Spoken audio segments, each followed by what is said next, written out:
I mean, Blaze came over there like a day ahead of time, wanted me to go, and I did not want to go. And he was tore up. He'd been drinking for like, he'd been drinking for several days. But anyway,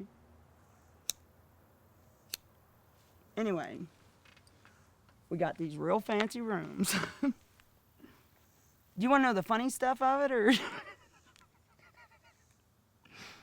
You guys don't even, nobody's told you this?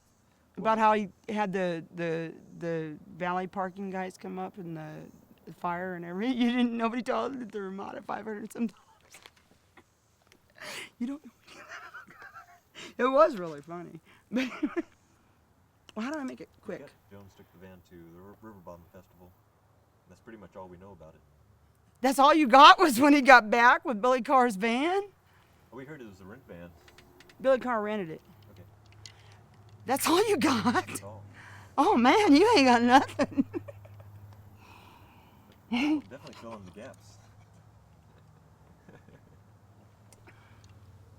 Yeah, you need a drink after that. That's all you got. I knew there was trouble when we got there because I had like, Steve was one of the few people that actually had a real job, you know. So like I had like $12 or something. But anyway, I think an 8-ball speed. You can't put that on there, can you? Okay. Start over. Okay, anyway. It's hard. Okay, we went to Houston. Towns was going to open for Roseanne Cash. Roseanne Cash couldn't come. Neither did Rodney Crowell. Barbara Bush was there. I stood 3 foot from her. I think she must be kind of a nice lady, to be honest. Not being a Republican. But you know what? Awful nice lady. It was awful hot, and she was very nice. Anyway, we was all completely fucked up. Blaze couldn't even hardly walk. But he did do well. Anyway, that was the whole deal. And then he got angry. I shouldn't be telling this. I can't tell it. If it's the truth. I mean, He was mad because in the midst of, let's say all you guys, okay, you guys are all hanging out, right? Okay, let's say that there was a gal. Turn the camera off for a minute. Save, okay. So that you can help me make it more consolidated. Okay, let's say that you guys was all doing your trip. Okay, let's say that one of you guys, say your girlfriend or something, or one of you guys' girlfriend, or there was a woman involved. But she knew how to do the stuff you guys do. She's one of the crowd, right? Well, all of a sudden she took up with one of you. Trouble, right? Yeah. Well, Nancy took up with Moy. Well, there was only 2 rooms allotted. Towns was the big shot, you know. So there was only 2 rooms available. So Nancy and Moy got the one room, which pissed Blaze off. And I don't blame him, it pissed me off too. And the rest of us, Justin was there. I can't remember who all went. A bunch of us went. And we all got the other room, you know. So we decided they had enough beds to sleep, we might as well drink, you know. But that was the whole deal. And then he got really mad. He got madder than hell. There was involvement with fire and stuff, and hotel management and the valet parking, and you know, it's public record. Don't skip the details. It's not a public record. It is public record. Where are we going to find it? He just got mad. He just got mad. You know, and it was funny too. You know, he didn't, for one, he truly didn't think that people should take up amongst a group of friends, which he was absolutely right. I don't believe you should. You know, you can always get you a girlfriend or a boyfriend, but you can't get a friend, you know. So he was pissed about that. I was too. Part of the code. Yeah, it's part of the code. Yeah, you're getting it. It's part of the code. You know that ahead of time. What's this about the fire? That's how we got them to open the door. Well, they had them. Remember the inception of those things where you didn't have a key? You had this card thing to open the motel and the fancy motels. Well, Blaze, the rooms were in the name of Blaze or something. I don't remember what the deal was, but anyway, them guys had a room. Well, somehow he had a key and it didn't work, so he went and told them he saw smoke coming out under the door. There was no smoke. Anyway, it was really funny. You had to be there. It's not that funny otherwise. Gotcha. It was just one of them things, you know. It was like, you know, them guys shouldn't have been reconnoitering anyway, you know. I mean, how would you guys feel if you had one of the girl with you and one of you took off and, you know, la-di-da-di-da? Be pretty shitty. Yeah, you're supposed to be a crew, you know. You're supposed to all be. So he was pissed about that, you know. I was pissed too. I was egging him on, to be honest. But it was not me. I was actually trying to calm him down. That's actually a big fucking lie. But anyway. Wait, Yeah. so they were in the room. Nancy was in Nancy the and room. Moy was in the room, perhaps getting to know each other biblically, which, you know, that's what they were doing when the door got open. So is that why? Is that what? No, he didn't care if they were getting together. His take on it, and I agreed with him 100%, and all of us that was crammed in the other fucking room agreed with it, that if they was gonna take up somewhere else. Don't do it when we was all going on a road trip. You know, that's all we were saying, you know. So Blaze had the courage to go tell him the room was on fire. Smart. He was a smart man. So what happened? Well, the room wasn't on fire, and them guys got mad, and Blaze went down and stole the van and left us all stranded in Houston. But the hotel management came and like tore the door open? They opened the door. Well, I mean, I don't want to be indiscreet. No. I just mean that they actually fell for it and they came and like tore open Well, the door. yeah, Blaze Foley could talk anybody into anything. If he come and told you right now, he could say, well, your leg's broke. And you'd be like, oh, man, that hurts. You know? So that's, you know, it was not that big of a deal. But he stole the van and left a bunch of us stranded, you know. Yeah, how did he con the? Well, you Valley might not- parking guy. You might not have been there, but he conned. I was there. Oh, how did he con? Exactly what story did he give the Valley guy? I wasn't down there. I don't know. But he could talk a bird out of a tree, so what's the difference? He got the damn van, so we was all stranded. Well, who all took off with him? I mean, was he alone? He was by himself. He took the van and headed back to Austin. As far as I know, I don't know. I mean, everybody, all the, you know, the principal people, unless there was an imaginary person there, I mean, everybody was still there. Justin called somebody, I think Crystal. And then we had to ride Harold Eggers come and got us. But I mean, it ain't funny if you weren't there, you know. It was just Blaze, you know. It was no big deal. He did that shit all the time. But I wanted to kill him after that. Because I had to go do a video that night, and he knew it. And he knew it. And it just, I mean, I was going to kill him. I mean, I was laying for him, and he knew it. I was laying for him, seriously laying for him. And I was going to kill him. Did you ever find out why he didn't?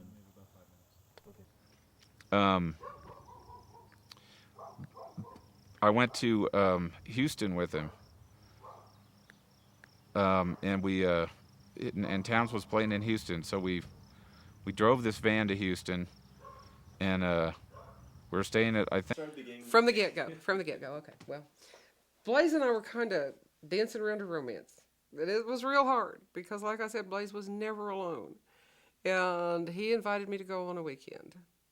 He had a gig in Houston, was playing for a benefit for Will Sampson, the Will Sampson Fund, and anyway, he said he'd come by and get me early Friday morning, crack of dawn, Friday morning, and we were going to go down there for the weekend. And as it turned out, there were 4 other people in the van, and Blaze and me, and we took off. I mean, the sun just barely coming up, and Blaze was drinking Red Foley's, and he offered me one, but I'm a health nut. I had Shiner Bach for breakfast, and that's the last nutritional thing I remember happening to any of us. We went throughout the entire 3 days. We got to down here. The gig was, oh Lord, it was in a Safeway parking lot in August in Houston at high noon. It's like we're down here melting. We're just totally baking. Shake Russell was there. I think he played it too. We hung out mostly in Shake's van with the air conditioner on. But I have vague memories of everything we did. It seems like it would have taken 3 years to get through everything that happened. We were up all night playing piano in the mezzanine in this hotel and probably freaking out the rest of the hotel guests. And finally, somewhere along after we've been there for a couple of days, and it's It's way late at night, and Blaze got into some kind of a tiff. I didn't know what it was because I didn't hear the first part of it. With Moy Harris and his girlfriend were there. Pat Boleyn was there. Justin Brooks, and I think maybe that was it. But Blaze decided we're going to leave. This van has been rented in Moy's name because Blaze doesn't have a driver's license, but I do. And so we go down and talk the garage attendant into giving us the van, and we took off. And I've got a confession to make right here now. When all this was over, Moy and Nancy, and they had to ride back in the back of Harold Eggers' pickup, and it was all windblown and terrible from all of this. And they told me later, they said, Carlene, we didn't ever blame you for this. We know that Blaze probably just shanghaied you and took you along. I have a confession here and now. I was functioning on the level of a 3-year-old when Blaze said, let's run away. It was, oh, yeah! That plunked my magic twanger. And I could have said no at any time. It was my driver's license, but we took off. We wound up, first place we stopped was at, I think it was a Marriott, I'm not sure, where Hank Sinatra was filming Towns, making a video of Towns. And we went in, and they were almost wound up. We got to hear the last couple of numbers that Towns was putting down. And Towns was on the wagon at the time. And here's Blaze with this huge Dixie cup full of red Foleys. And Towns kept coming over and saying, Blaze, let me smell your drink. Just smell it. Just let me smell your drink. So Blaze had let him smell it. And we stayed around till... Oh, it was pretty late, and Towns ran out of songs, so Hank asked Blaze to do some, and then he asked me to do one, and Blaze sang some harmony with it. So that's the one that Towns has got on video. And from there, it was wee hours in the morning. We decided to go to the River Bottom party, so we took off and arrived somewhere around dawn. And there were some people already up making coffee, and a few of the campfires had kind of started. So here we are just staggering in. They could see what kind of condition we were in, so they threw us on the ground, made us drink beer and eat watermelon until we could say our names. And we sat around the campfires. I don't remember sleeping during this entire weekend, but sometime Sunday night, things were breaking up, and we decided to head back for town. And we're heading for Austin in this rented van from Capitol. Oh, I saved the life of the van. Blaze, when we pulled into the campground, Blaze decided he was going to leave the van running and leave the air conditioner on and take a nap. So it was over there. I was over at somebody else's campground, and I think it was Henry came over and said, Carlene, do you have the keys to the van? It's been running over here for about an hour and a half, and we're afraid the whole thing's going to blow up. So I had to go turn off the van, and Blaze was sweltering from then on. But we had a great time, and that's where CP got those marvelous pictures while we were sitting there. But we headed back to Austin, and I'm sorry, did you have to do anything special to no, as a matter of fact, he stomped off rather disgusted, and I had seen kind of right where I threw him, so I went over and got him back and hid him from him. But yeah, we spent the rest of that day, playing with, picking and singing and hanging at the campground, and it was quite a day. But when we decided to go back on the way, we're trucking along down the highway from Luling and heading on into town, and here's Rocky Slay coming from town, and he's waving us down, and he pulled it. I said, okay, pulled over the side of the road. He makes a quick U-turn, and he runs up, and his eyes are big, and he says, the cops are after you guys. He says, Moy has reported you for stealing the van. Cops are chasing you. You guys better get back into town and get that van to Capitol Chevrolet as fast as you can. So we did. We took it straight back to Capitol and jumped in my little Datsun and went home. Nobody ever arrested us or anything. I don't think Moy had really done it. He just threatened to. But yeah, Rocky's eyes were big about it. You guys are going to be busted when you get back to Austin for stealing that van. But that was, after we got back, we got my little Datsun and went to the movies. We went to see The Last Temptation of Christ. And we really enjoyed it. Blaze and I were sitting there, and after we got out, we're passing all the people in the picket lines, and Blaze is leaning out the door going, "You guys haven't seen that movie. Go see that movie. You don't know what you're talking about. Go see it." Yeah. Yeah, it was. There were very few people in there, just almost nobody in there. And Blaze and I went in and just took a seat right smack in the middle and sat there and fully enjoyed the movie. But yeah, I do remember her coming up and I do remember the conversation. What are you doing here? Where is everybody? Why isn't there anybody here? This is supposed to be such a big deal. There were more people outside picketing than there were inside the theater. Thing that this guy named Bill McNeil his family owns a ranch on the Blanco River at Luling, and I guess it's the Blanco San Marcos, or anyway, it's kind of real riparian, it's real dirt. The riverbanks are cut into the mud. It's not like a river up here where you'd go in and there'd be rocks and you'd kind of gradually go in. In order to get into this river, you'd have to slide down a mud bank and walk around and stuff up to here. It's all gooey and everything, and just oak trees, and the whole thing underneath is underlaced with poison oak, like ground cover, like Confederate jasmine or something, Anyway, so we go to the River Bottom Festival, and we're camping out. And Blaze and Carlene and this guy who's a local producer named Moy, I don't remember Moy's last name. No, Moy. Moy Harris. And his girlfriend, Moy's girlfriend.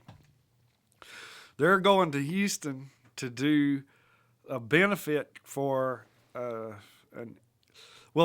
guy who played the big Indian on One Flew Over the Cuckoo's Nest was named Will something. Iron Eyes Cody. Big Indian guy, big old guy. And he died young of a disease that was inherent genetically to American Indians. And so this foundation that was formed in his name after he was dead was to do research on this particular kidney or whatever it was, malfunction. And they're having this deal in Houston. It was a fundraiser for it. So, Blaze and Carlene would play anywhere that would have them. So Moy got them the gig, and they rented a big stretch van and put the guitars and stuff all in it. And Moy and his girlfriend and Carlene and Blaze drive down to Houston, and they're going to do the benefit. And they did the benefit, and everything apparently went smoothly. And then after the benefit, Evidently Hank went too. he was doing filming and sound. Evidently, At that point, that was the point. That was where, yeah. Okay.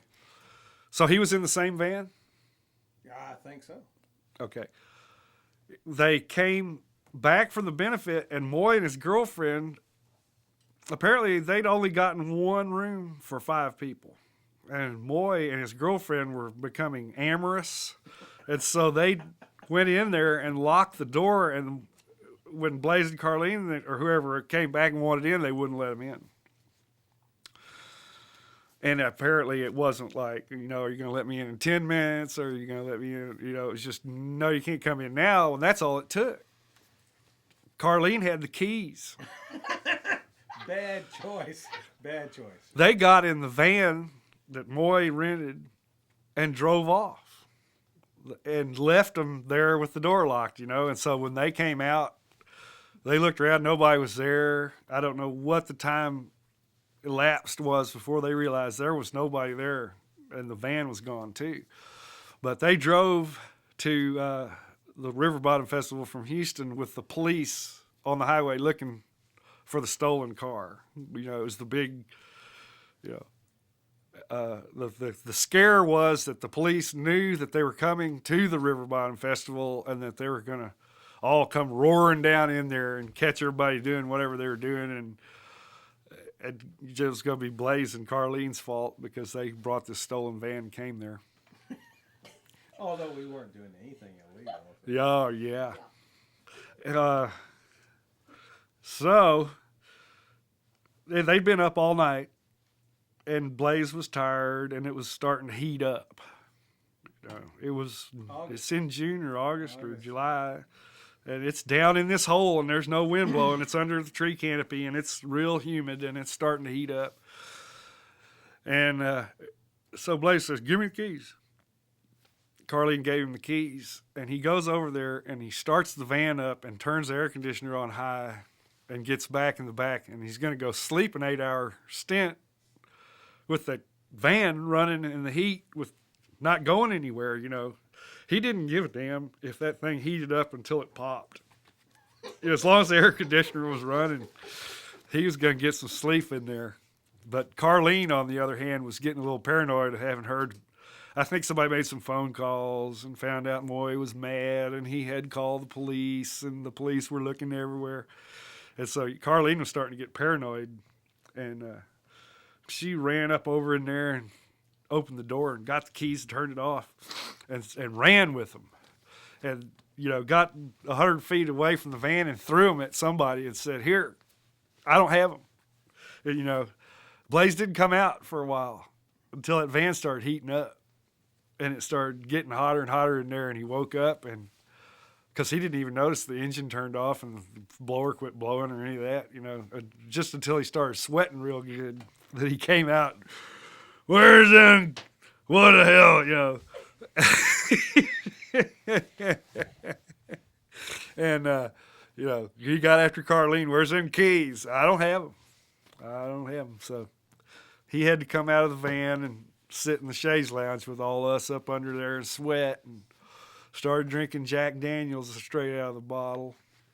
Well, now. And we started playing, and somebody's got tapes. Henry, of us playing. There was a little difference there. I mean, because I remember we were all around the circle there, and Blaze was in the van, and everybody was afraid to go over there, and I went over there. I got in the van with Blaze. I woke him up. Oh. So you're the culprit. I woke him Was up. the air conditioner off or on at that point? I can't remember. They must have been I'm off. sure it was on. Yeah. But I just said, Blaze, this can all be talked out. There's no reason for gunfire. We can get over this, And he, everybody was scared. And I went over and talked to him, and then later on he came out. Go ahead. Your story's good. And Did you take the keys out of it and turn the air conditioner off? Your Carlene Key story's great. I like that. Yeah, because see, she was the one who was worried about being liable for blowing, besides stealing I it, remember Carlene doing blowing the engine on this thing and having somebody coming after her for. one worried girl. Yeah. But anyway, then he got out, and then he got in the circle with us. Yeah, right. And then we started playing guitars and drinking, and I don't remember who it was that had the crummy little boom box I think it was Kathy. that started recording the songs that we were singing that day. And some really great pictures were taken. Yeah, we have those in No, they're in that drawer or something. Who took the pictures? Kathy, probably. Kathy? Yeah. Because, some of the pictures that you see of Blaze Foley today were taken in that little circle there. That's Kathy Bulch. Kathy Balch. Yeah. Now, when you told the story, though, Blaze had locked the doors and they couldn't get him out, and Carlene said, "Hey, there's." Well, I don't think he locked the door. She just turned it on because she was able to get in there and get the keys. Maybe she talked him into unlocking the door, saying, "I need to get in my purse," or He said something. But somebody wanted to meet him. yeah, she got those keys because she was worried about it and he wasn't. Well, I think when they arrived there, he was asleep, wasn't he? No, I think he got out and he came out and looked around, and then he got the keys and started it up. Yeah, because I think they told the story of why they were there and how they got there and how they got that van. Okay. Yeah, and then Carlene went into Bill's house and started calling Moy in Houston and asking, saying, "I'm sorry," and he said, "Well, it's too late." Because I already called DPS, and they've got the license number. And the next day, at my house on Chelsea Street, I got a call from Carlene and Blaze because they were coming from Lockhart, Gonzales into Austin on 183, and I drove down and met them somewhere along the side of the road there, and got one of them out, and the other one drove it because they knew the cops were after them. They knew they were hot, and they went to my house on Chelsea Street, and. Did they bring that van over and park it? No, they took the van back to where it belonged. Oh, yeah. Yeah, and I picked them up, and I didn't want to do that. And Moy didn't do much more promoting after that. I did not want to. What year was that? 85, 86. Oh, no. All I know about it, just that it was mentioned. Tell the part that they were thinking that you might be the one. Yeah, somebody said something about that. I don't even know who that was that said, well, maybe we need to take Carlene along as a running buddy for Blaze. I don't even remember who it was that mentioned that. But I thought it was rather ironic that nobody mentioned it after we heisted the van and left them all in Houston and let them ride back in the back of a pickup truck.